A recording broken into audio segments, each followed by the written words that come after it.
Hello, welcome to Cloverlands in the listed Montgomery Institute. This building was given to the town in 1923 by Lord Davis of Llandinham, a former farmer known as Top Sawyer who became a Mid-Wales railway pioneer in Victorian times and a very wealthy man. Wow, what a collection! It started in 2015 when custodian Bruce Lawson wrote a biography on Charles Rolls, pioneer aviator and motorist, and interviewed our patron motoring historian Gillian Rogers, and then discovered her incredible collection of 1,500 models. These were scarcely visited.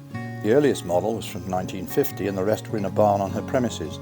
The biggest model 4 feet across and the smallest the size of a thumbnail. Gillian agreed to them being put on display here and Cloverlands was born. Cloverlands was named in memory of Clover, a beloved mongrel pup raised by Gillian. The sprightly octogenarian was born in the year Brooklands famous racing circuit closed, i.e. in 1939. And the collection started when Gillian was given 2 gifts for her 11th birthday, an early Alvis and a Jaguar. She has a cardex for every car that she ever purchased, saying when, where and how much, these going back to the mid-50s. Gillian made models, self-taught, and was a pupil of Rex Hayes, who made models for the Queen and her sister Margaret. Gillian made those splendid Bentleys from kits. She won many prizes at the Bugatti Trust, who owned Prescott Hill Climb near Cheltenham, and became a petrolhead before Jeremy Clarkson was even thought of. She worked for a South Coast motor dealer as a storekeeper before ladies did that sort of thing, but used the time she was there to buy and refurbish a handsome Singer Le Mans, a replica of which we have on display. She drove Rosebud, as the car is known, to the Le Mans itself for the 24-hour race and to the Nürburgring, driving alone and camping by the track. She drove the car for 40 years from 1958 and still sends the car, now in East Anglia, and its owner a Christmas card every year.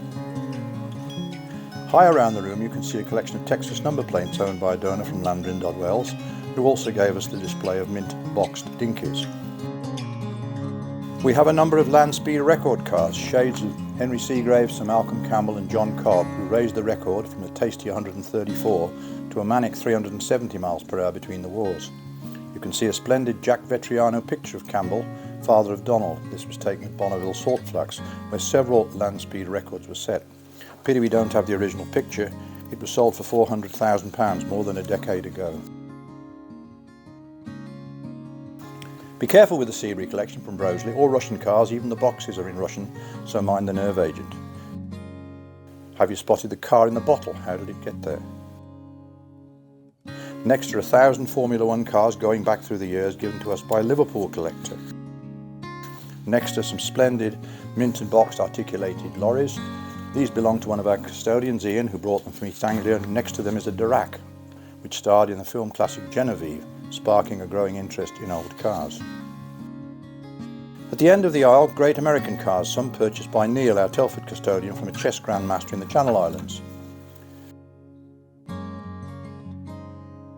Gillian's unique collection, however, encircles most of the room, with her 2 original models featured next to a delivery of Royal Mail vans, which is next to a charming diorama and our Hot Wheels cars.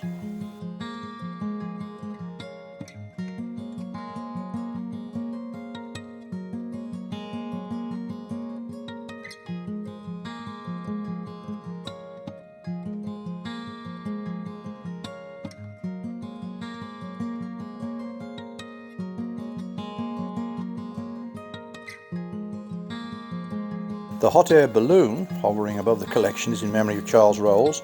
He spent Sunday mornings from 1901 making some 200 balloon flights. His brave passengers, no air ambulance then, often paid a high price for their outing with him. High altitude pressure salesman may be, but often he would land with a signed sales motor car order, perhaps for a Rolls Royce.